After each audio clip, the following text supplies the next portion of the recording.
मुळामध्ये ज्या पानगावनी मुंडे साहेबांच्या नंतर मला सांभाळलं, मला आशीर्वाद दिला, त्या पानगावकरांचे उपकार मी कधी विसरू शकत नाही.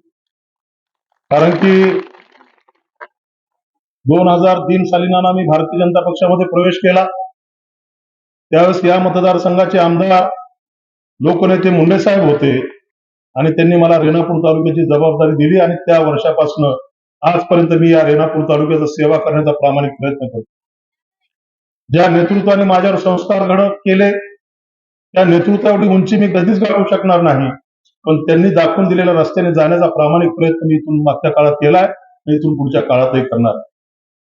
त्र्यंबक नाना, तुम्ही आता काँग्रेसमधून आला. काँग्रेसमधली संस्कृती, काँग्रेसमधली नेत्यांची वागणूक याची सगळी कल्पना आपल्याला, पण भारतीय जनता पक्ष हा एक परिवार आहे.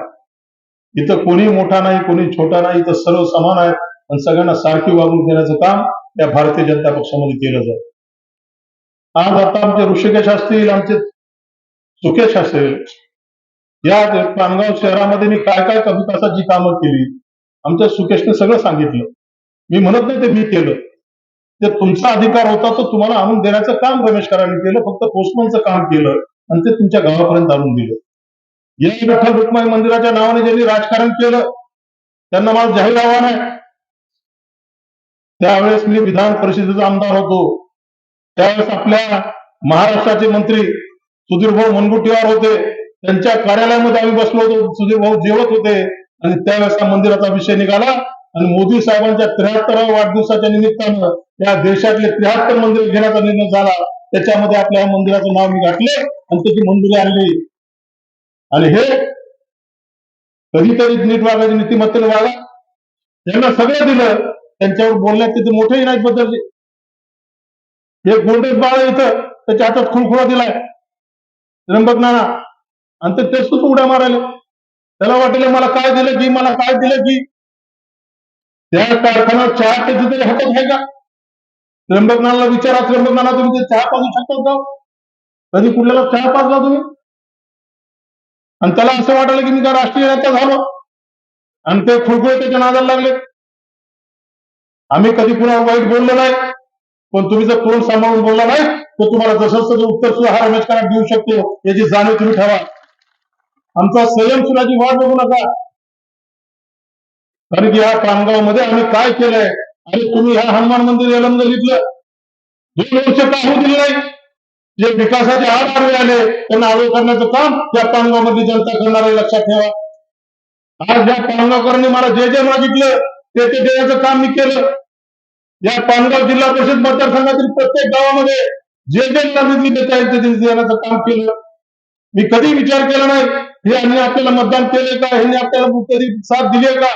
त्या गावाचा मूलभूत विकास झाला पाहिजे.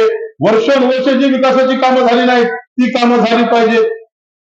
आज तुम्हाला जाहीरपणे सांगतो, या देशामध्ये 11 वर्षापूर्वी आपण सगळ्यांनी एक परिवर्तन केलं आणि या देशाचं नेतृत्व नरेंद्र मोदींच्या हातामध्ये दिलं. देशामध्ये भारतीय जनता पक्षाचं नरेंद्र मोदीचं सरकार आलं.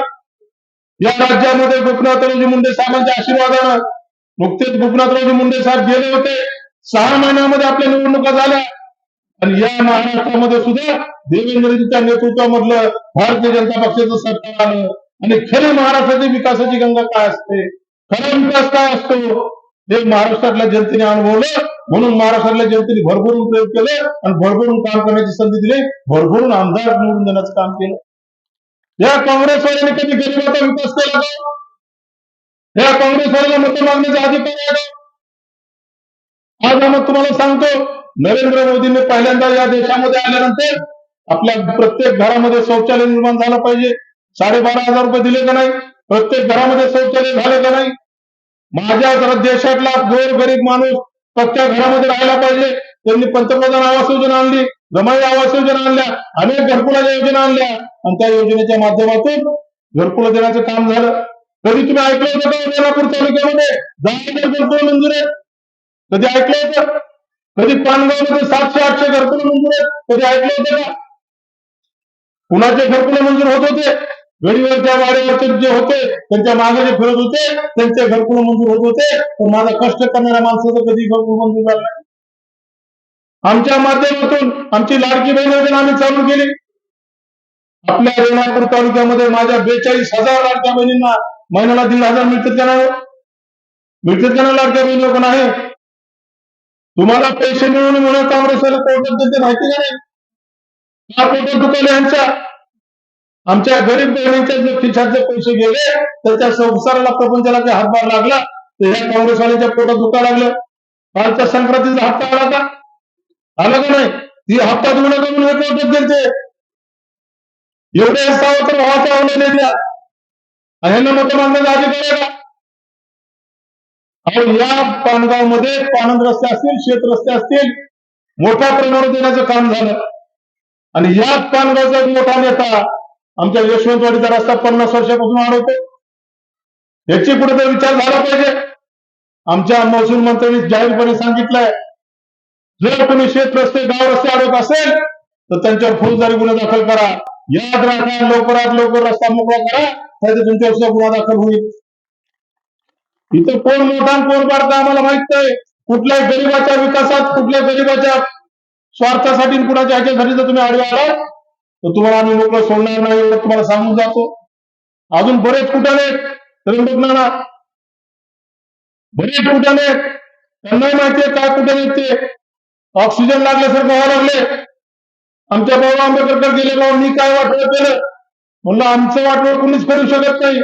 आमच्यावर देवाचे आणि माझ्या गोरगरीब ठाकोर जाती धर्मातल्या वडीलधाऱ्या माझ्या मालकरी संप्रदायाची अपूर्व आशीर्वाद माझ्यावर माझं कुणी वाटवं करू शकत नाही याची खात्री या रमेश कराडला. तुम्ही जर आमच्या गोरगरिबांची अडवणूक करणार असाल, गोरगरिबांच्या तोंडातला घास काढून घेणार असाल तर आम्ही तुम्हाला सोडणार नाही, हे जाहीरपणे सांगून जातो. आता सुकेश म्हणला आप्पा आमच्या पानगावमध्ये बस स्टँड, तुला सांगतो सुकेश ह्या मार्चात 5 कोटी रुपये बस स्टँड ठरते आमचं. त्याची सगळी प्रोसिजर झाली आहे. तुमच्या गावामध्ये जनावरांचा दवाखाना दिलाय का नाही सुकेश? तुमच्या गावामधल्या दवाखान्याचा प्रस्ताव आता मंत्रालयामध्ये आहे. ज्या दिवशी ती स्थगिती उठेल त्या दिवशी पहिली मंजुरी या पानगावच्या रुग्णालयाची मी घेऊन देईन, एवढं तुम्हाला शब्द देतो.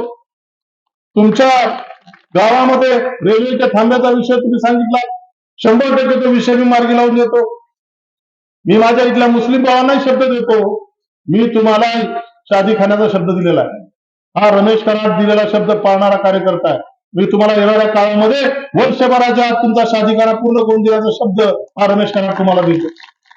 पण ज्या काँग्रेसवाल्याने वर्षोवर्ष तुमची मतं घेतली, तुमच्या मताच्या जोरावर स्वतःच्या पोळ्या भाजण्याचं पाप केलं, तुम्हाला वारे सोडून देण्याचं पाप केलं, त्या काँग्रेसवाल्यापासून आता तरी सावध व्हा.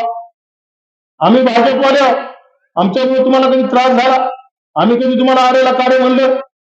आम्ही कधी तुमच्या सणावाराला काय अडचण केली? आमच्यावर विश्वास ठेवा.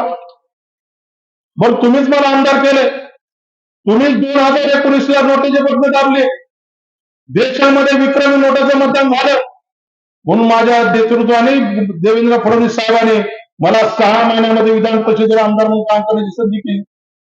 त्या 6 महिन्याच्या आतच मला आमदार केल्यानंतर माझ्या विधान परिषदेच्या आमदारकीचा उपयोग मी माझ्या स्वतःसाठी एक दिवसही केला नाही. माझ्या आमदारकीच्या माध्यमातून माझ्या गोरगरीब जनतेला, माझ्या गावापासून, विकासापासून वंचित राहिलेल्या माझ्या गावांना देण्याचं काम केलं. आणि त्या कार्यकाळामध्ये त्र्यंबकनाना तुम्ही साक्षीदार आहे, तुम्हाला माहितीये, या लातूर ग्रामीण विधानसभा मतदारसंघामध्ये 1300 कोटी रुपयाची विकासाची कामं आणली. काँग्रेसच्या माझ्या आमदारांनी सांगितलं पानगावमध्ये तुम्ही काय दिलं, पानगाव जिल्ह्यात तुम्ही काय दिलं. आणि आता तुमची सत्ता आता विसरून जावा 1947 2047 पर्यंत. तोपर्यंत भाजपची सत्ता या देशातून जाणार नाही, राज्यातूनही जाणार नाही. कशाबरोबर जाईल? खरं सांगा बरं. आपल्यावर अतिवृष्टी झाली, ढगफुटी झाली, बरोबर आहे? किती जणांचं नुकसान झालं तर खरं सांगा बरं, खरं सांगा. मी काय आता पैसे माघारी जाणार नाहीत आपले. नदीच्या काठचं काही नुकसान झालं मान्य करतो, वगळाच्या रानाचं काही नुकसान झालं मान्य करतो, पण चांगल्या रानावर आपल्याला 16-18 कट्टे 20 कट्टे सोयाबीन झाले का नाही? मिळाली का नाही नुकसान भरपाई? आणली का नाही रमेश कराडनं? तुमचा माजी आमदार कुठं होता? कोविडच्या काळामध्ये तुम्ही बघितलं असेल, कोविडच्या काळामध्ये 24 तास रमेश कराड आणि माझे सगळे कार्यकर्ते सर्वसामान्य जनतेच्या कामासाठी उपलब्ध होते. मी स्वतः 500 बेडचा दवाखाना चालू केला. त्यावेळेस ऑक्सिजन मिळत नव्हतं. त्यावेळेस पालकमंत्री हे काँग्रेसवाले होते. त्यांनी कधी विचारलं का? कधी आमच्या आमदारांची बैठक तरी घेतली का नाना? आणि आमच्या नानाला सुद्धा लक्षात आलं या काँग्रेसमध्ये राहून आता काही उपयोग नाही. नानाला सुद्धा 5 वर्ष काहीच करू दिलं नाही. आमदारकीचं पत्र सुद्धा देऊ दिलं नाही. खरं सांगायला मी, नाना सुद्धा आम्हाला खासगीत सांगते त्यांना चांगला माणूस जमत नाही. त्यांना खरंच उचले माणसं लागते. त्याच्यामुळे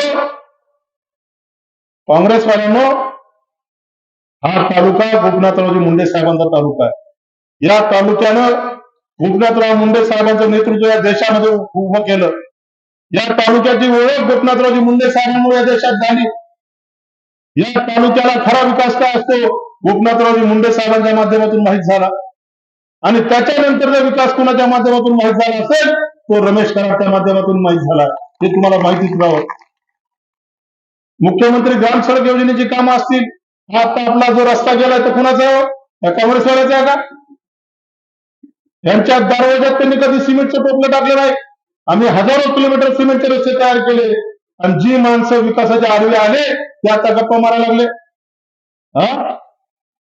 त्यांना त्यांची जागा दाखवली पाहिजे. त्याच्यावर माझी सगळ्यांना विनंती आहे. आता मला सगळं म्हणताय, तुम्ही मला लेकीसारखं सांभाळता का नाही? मग आता तुमची जबाबदारी आहे का नाही? काही रुसणं फुगणं काही कोणाचं काही रुसणं फुगवा काही नाही की.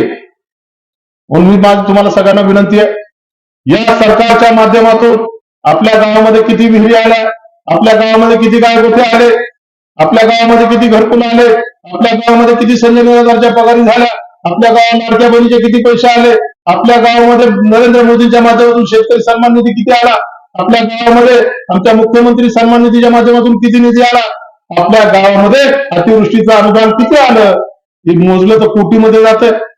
आकडे लिहिता येत नाही तो. तुमच्या आता मी सांगतो पानगावकरांना, तुमच्या विठ्ठल रुक्मिणी मंदिराला किती 14.5 कोटी का 14 कोटी काहीतरी आले. तुम्ही कुणी बी लिहून दाखवा बरं त्या आकडा मला.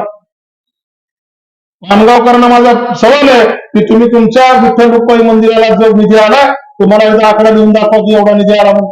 लिहू शकत नाही. एवढे कोट्यवधीचे निधी देण्याचं काम या भारतीय जनता पक्षाच्या माध्यमातून झालेलं आहे.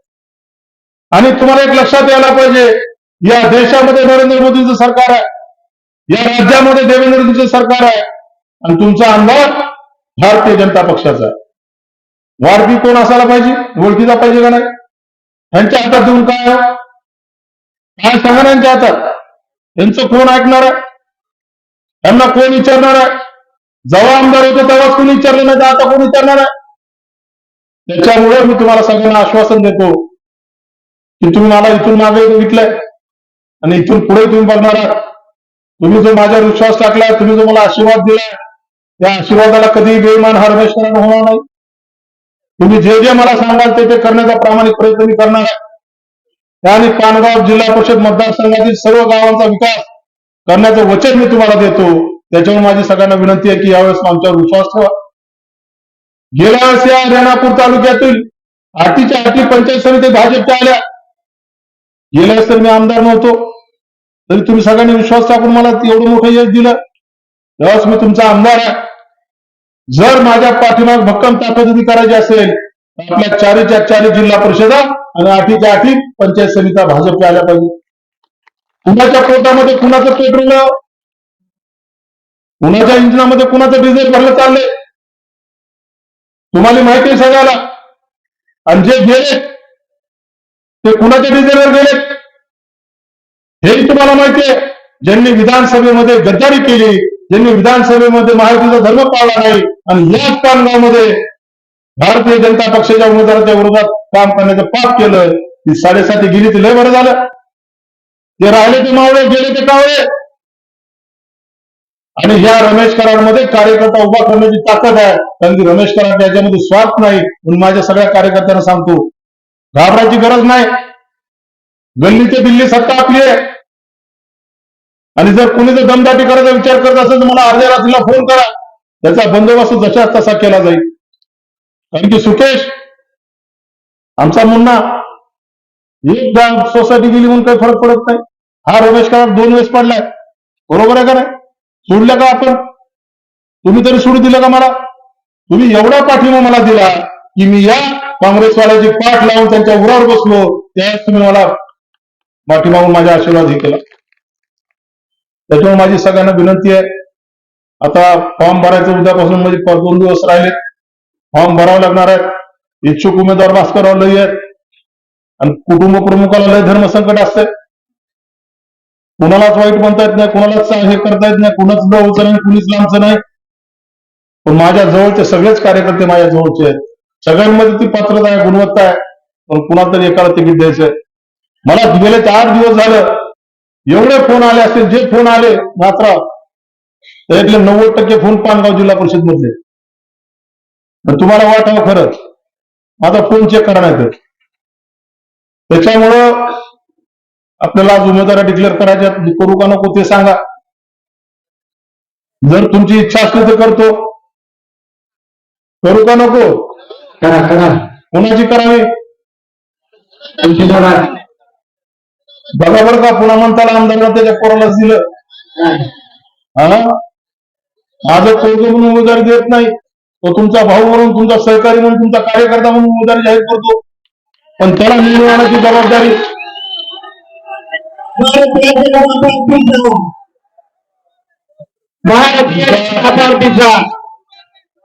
तुमचा भाऊ म्हणून, तुमचा मुलगा म्हणून, तुमचा सहकारी कार्यकर्ता म्हणून तुमची सगळ्यांची जबाबदारी आहे.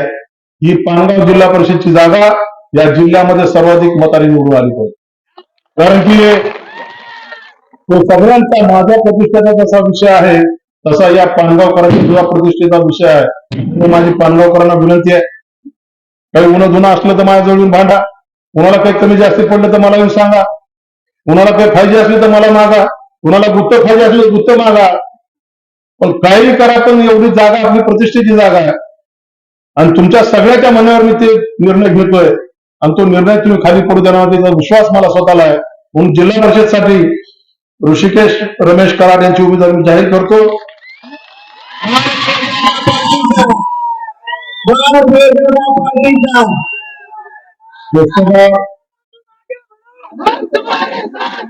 पोस्टगाव पंचायत समिती गणामधून पोस्टगाव पंचायत समिती गणामधून 10-12 जण इच्छुक आहेत.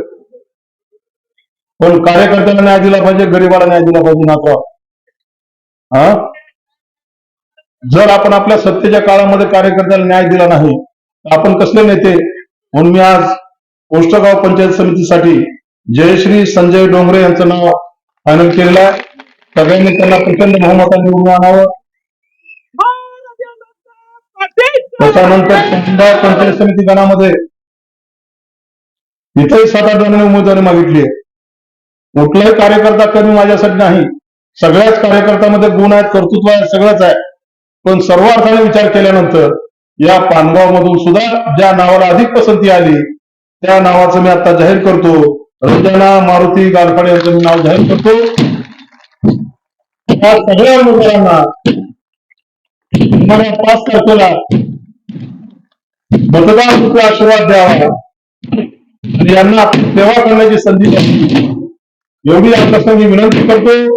परत एकदा सर्व पानगाव आणि पानगाव भागातून आलेली मंडळी आणि तरुण भाऊ, माझ्या माता भगिनी यांना सगळ्यांना हात जोडून विनंती करतो की आजपासून आपली निवडणूक चालू झाली असं ग्रहित करून कामाला लागा आणि प्रत्येकाने आपले गाव, आपला बूथ कसा प्लस करता येईल, कसा अधिकचं मदतीची आपल्याला मिळता येईल याच्यासाठी सगळ्यांनी प्रयत्न करा. हेवे दावे मतभेद असतील सगळे विसरून जावा आणि आपल्या या 3 उमेदवारांना आशीर्वाद द्या. हे सांगतो आणि शब्द संपवतो. जय हिंद, जय महाराष्ट्र.